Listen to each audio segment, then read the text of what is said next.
Okay, with this one, we're talking about, first we're talking about intervals, and really all that means is the space between two notes. So whenever we're talking about two notes, whatever the distance is between those is what we're going to call that interval.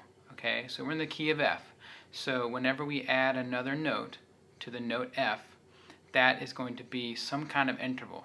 All right, well, a chord is made up of three notes. One is the root, and two other notes that are an interval above that root note F. We're going to talk about the third and the fifth. So each chord is made up of the first, the third, and the fifth. And on this little diagram I gave you all the different intervals that could possibly exist in the key of F at this point. But I also showed you how they stack on top of each other real nicely. And that's, on some instruments, that's actually how you would play them, like just nice and pretty like that. But on the guitar, a lot of times it's not so easy because we have those open strings that get in the way. So what we're going to do today is play the notes that are actually the notes in the chord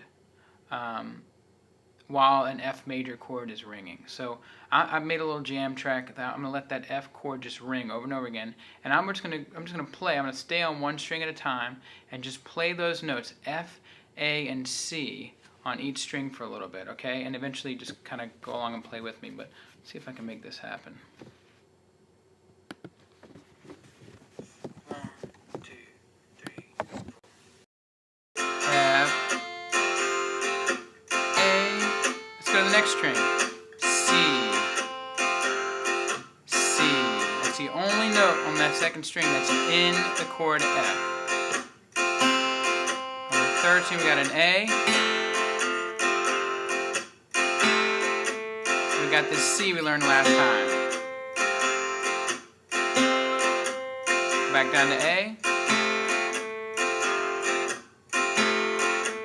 And go up to C again. On the fourth string we got an F, so we're going to go ahead and play that.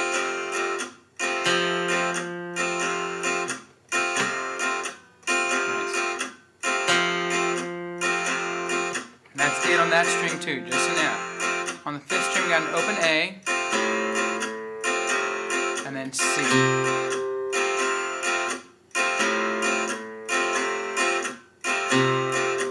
And on the low string we got F again, and A, F,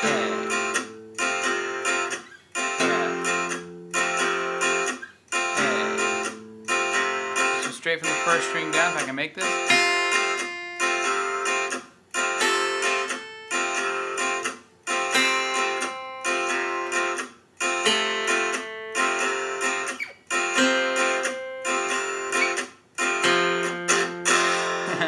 Then you'd have A, C, F, and A. Sorry, ran out of time, but that's what we're trying to do. So on that exercise, I just want you to get used to playing the notes. I drew you a little diagram. Get used to playing those notes. Whoops.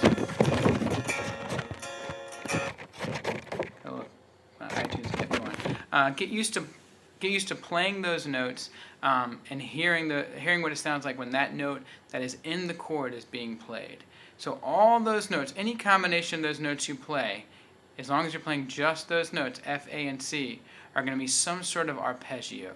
Okay? You can make a better melody than others sometimes, but just play along with that. Let that jam track roll and just get used to those notes there.